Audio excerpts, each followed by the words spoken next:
Welcome to Rocking Finance, the Rock the Street Wall Street podcast. Real stories, real access, real paths into finance. Join us for candid, high-impact conversations with industry leaders sharing the insights, experiences, career pivots, and journeys that can help young women advance through the financial industry with great confidence. Today, I'm your host, Ashley Leftwich, CEO of Rock the Street Wall Street. Now let's rock finance. Cynthia, it is great to speak with you today, and you have such an inspiring story. We're excited to share it with our students, so we'll go ahead and jump right in. You are part of a remarkable cohort at Radcliffe and Harvard, and you were a part of it during very formative years that were a moment in history. So can you walk us through your educational journey and what that experience meant to you as you decided to pursue that path? Happy to. And, it's a pleasure to be here and to be talking to you today.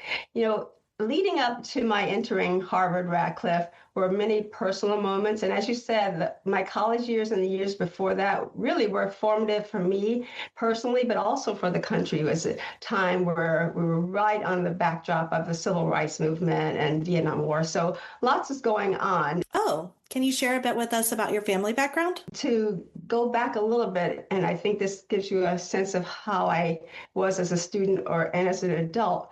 Beginning in junior high, I was bused from my all-Black neighborhood to an integrated neighborhood nearby. And going into high school, my family moved from Dallas to a small town in Iowa. And I give this background because I think it helps paint a picture of the period of time when I first began to be a first or an only. And so that's basically from my junior high days onward. In high school, I was a joiner and band, student council, theater, and eventually I led student council as student body president and obviously kept my grades up. And looking back on that time, I will say that's when I first really embraced what I now talk about as join, learn, lead approach to life, where you join something, you learn about it, and then if you choose, you try to step up and lead it. And for me, I think this approach was born out of a need to belong, and which I don't think is unusual for a teenager. So I joined things that I enjoyed and the people who I liked and who liked me, and I felt included and very comfortable there. There were challenging moments during those years, but I preferred, as in my life, to dwell on the positive. And it was at the encouragement of my high school counselor that I even applied to Radcliffe, which was still separate admission for Radcliffe. They were soon to be joined with Harvard. But the only thing I knew about Radcliffe was I had seen the movie when I was like 13 about Love Story. And so, I thought, oh, well, it sounds like it would romanticize being in this university. So I, applied, got in. And I would say, I was so happy, to put it in a word, socially, because I was in a place where there were so many more people who looked like me. And even though in my class, there were only, less than 40 Black women out of a class of 1,600 people. So it's small numbers, but meaningful. And out of that time comes this bonding with a group of women who, to this day, there are 6 or 7 of them who were still very close and very tight. And that, of the 40, some of who have passed, I feel like I could call on them at any time and they would still, take the call, be there for me to have a discussion or whatever. So, years later, and I say this with my Alzenia project, sisterhood is power, and it was then, but maybe it's that sisterhood is empowerment, because that's what I got and am getting from these women still today. I think it's important to note, and ask me if you have any questions, but academically, I wasn't sure what I wanted to major in. I wish I had sought out more guidance when I was on campus, because I hadn't come prepared for the academic choices and competitiveness of this university. And many of my friends came in knowing they were pre-law, pre-med, or something very specific, and that wasn't me. And many of them had gone to summer prep programs and prep schools. And so, I ended up being a psychology major because I liked the subject. I thought it was also flexible and I could keep my options open. And so that's what I did. I majored in psychology. And as I was thinking about this part of my story, I would say if there's one thing I would have changed, it would be something that I had no control over, really, was to live in dorms where most of the freshmen live, because in my freshman year, we lived off in the Radcliffe dorms because things were still getting figured out. And so by living in the Radcliffe dorms, which were away from the central yard, I felt I would have had known more classmates, if I had done that. And frankly, it probably would have been a more diverse experience for me. But nowadays, all the freshmen live in the yard their first year. So I see, the school was obviously paying attention to how to best help students fit in. So then the last piece is after college, I worked for 2 years. I worked for what was called then the New England Telephone Company. I was in a sales administrative role. And I think, here's I come from a family where we were postmen, we were teachers, we were, things that this world of business and was just not on my radar. And I will say that my first impression was thinking of business things as capitalist, not for the human good kind of approach. But I ultimately decided to go to business school and went to Wharton for my 2 years there. That's an incredible journey, and so many things don't surprise me. Whenever I've known you being student body president, that doesn't surprise me. And you're right, It really does lean into your motto that you've shared with me before, as far as joining, learning, and then leading, and how those all can facilitate into one. And I absolutely love that sisterhood is empowerment. Yeah, I mean, I think that we talk a lot about how it's important for us to see other people that look like us, and how important it is for us to imagine ourselves in different spaces. And I think that you absolutely hit something that many of our students are going to say, which is that academically, it's hard to ask. It's hard to ask for guidance. And sometimes it seems like everybody else already knows exactly what they want to do. Exactly. Yes. And having that relationship with those other women really is something that sounds like it made a difference to you, especially with you all still being connected so closely. Yes. And it can for our students as well.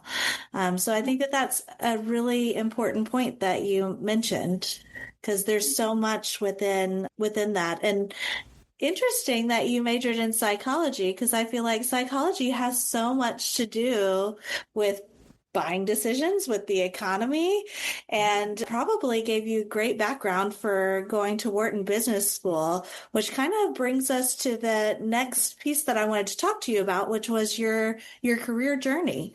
So, I mean, you have had such focus and intention driving your professional life. What were a few key moments of success, and maybe even a few lessons that you'd like to share? Yeah, and I think it's very true that my focus and intention was very strong. But I will also say that I really enjoyed what I did, and I enjoyed the people I worked with. And so to me, that was a driver for my career, being able to work with a group of people who were smart, but had a sense of humor and good personalities along the way. And my work life, it incorporated taking some risk and being out of my comfort zone along the way, but no regrets. And so my first job, which was a rotation program, a management training program. So I spent the first 18 months going to 3 different departments, and one of which was the investment management group at this insurance company. Oh, wow. once I finished that program, they invited me to join the investment management group and as assistant portfolio manager. And so that really kicked off my career. And over the course of being at Equitable Capital, which was about 6 years, I started as an assistant portfolio manager and then I rose to managing director, responsible for a little over a couple of $1 billion of fixed income assets and portfolios, and primarily in mortgage-backed securities, which is, don't worry about the name. But what was interesting about it is mortgage-backed securities were a relatively new asset class. And so two things stick out for me. One is because I had this very tedious Excel-based project that related to mortgage-backed securities and figuring out what we owned and such. But that ended up setting the path for my progression because I took a hard assignment. It wasn't glamorous. It was what, served me well, and it served my manager well. And so lesson one was don't hesitate to take any project that, is offered as long as it, it seems practical.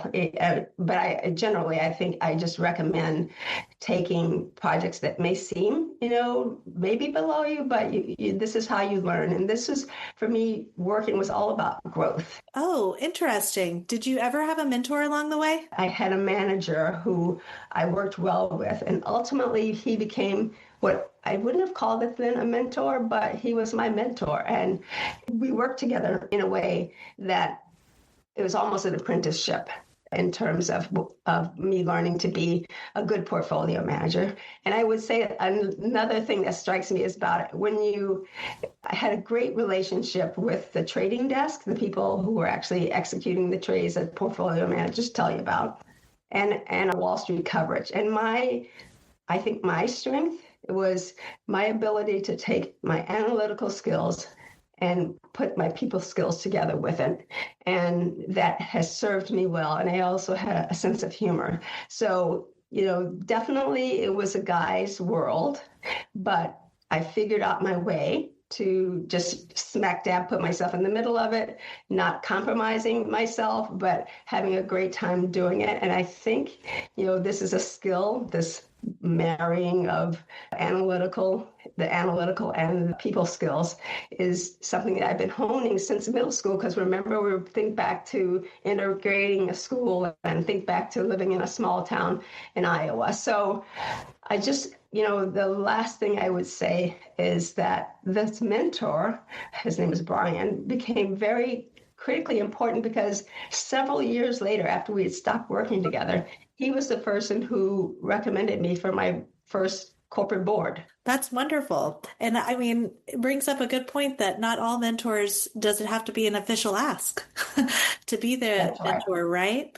And still, helped you lead into other pieces. I think I think those relationships, they kind of organically evolve.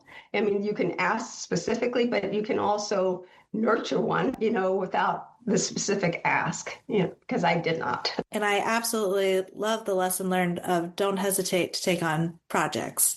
Yeah. Sometimes I couldn't imagine what it was like to step in and then be over a couple $1 million and new asset classes and all these other pieces. And then also look at, okay, I'm going to take on this project because it's something that's going to set me apart and I'm going to learn something new. Exactly. And I think that that's just incredible. This brings us to an exciting chapter with the Alzenia Project, named in honor of your remarkable grandmother. Rock the Street, Wall Street is proud to be a grantee and grateful for our work together.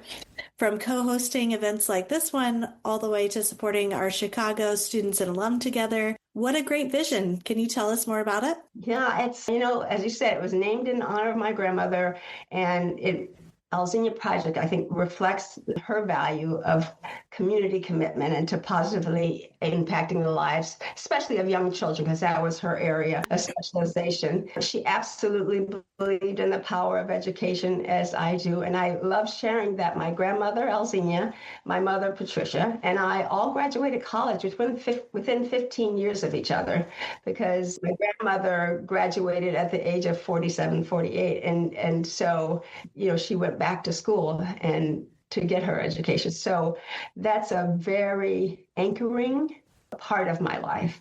And I would say the vision for Alzenia Project is to continue that legacy by supporting people, spaces, organizations that where belonging thrives and connection is viewed as an asset. And I have, partnering with organizations like Rock the Street, Wall Street is very special to me because I do believe in the power of financial literacy, investment expertise for everyone at all states, at all points of your life, right? And it's something that we can't, I think, talk enough about, especially for young women. And, as I was thinking about our conversation, one of the things that struck me, because I really just hadn't focused on it, was that, in my career and now even in my boards, I was used to dealing with billions of dollars. I mean, large sums. But with the Alzenia Project, I've been powerfully reminded of the difference that a small contribution can make, a conversation with someone can do, or spending time with people who are in a different generation than you are. All of these things can really make a difference. And so that is where I get my energy for the Alzenia Project. That, and then obviously the memory of my grandmother. But yeah, so I think we work on partnering, we support leadership, we want to make a difference in people's lives, and I'm very proud of what we're doing. You certainly are making a difference in people's lives, without question. And one of the themes that has come up during this conversation, I mean, all the way from the sisterhood to the Alzenia Project, is that belonging. Yeah. What does belonging mean to you? Oh, it's so vital and integral to who I am. And I think it's because of my life path, where standing out it was a challenging thing for me. And I just wanted to always to be a part of where I was, be present in the moment and be a part of it. And I think that, it takes energy and effort to do that, but it's so rewarding. And that's what I want to give to other people, is that sense of belonging. It's pretty straightforward in my mind. I think that we, how our families are built, how our schools are built, how just all organizations and institutions can really help provide and support belonging in a time, particularly for young people, when they're in that teenage to early adulthood range, when you're just looking for a touchstone. So, I'm not being very eloquent about it, but it is what that drives me. It has been an honor to have the conversation with you today. And I'm so delighted about the takeaways, your lessons learned that you shared, and really your journey overall. I think it's something that not only inspires me, but will inspire many of our students. So thank you so much, Cynthia. You're very welcome. And I hope it is inspirational. I think a lot of people will be like me. You just feel like you're just doing one step at a time and you're just living your life.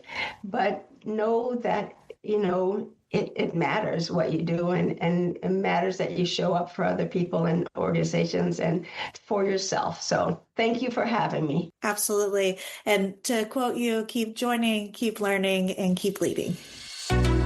Thank you for joining the conversation. Visit rockthestreetwallstreet.com to learn more. Make sure to follow and join us for the next episode. Until next time, let's keep rocking finance.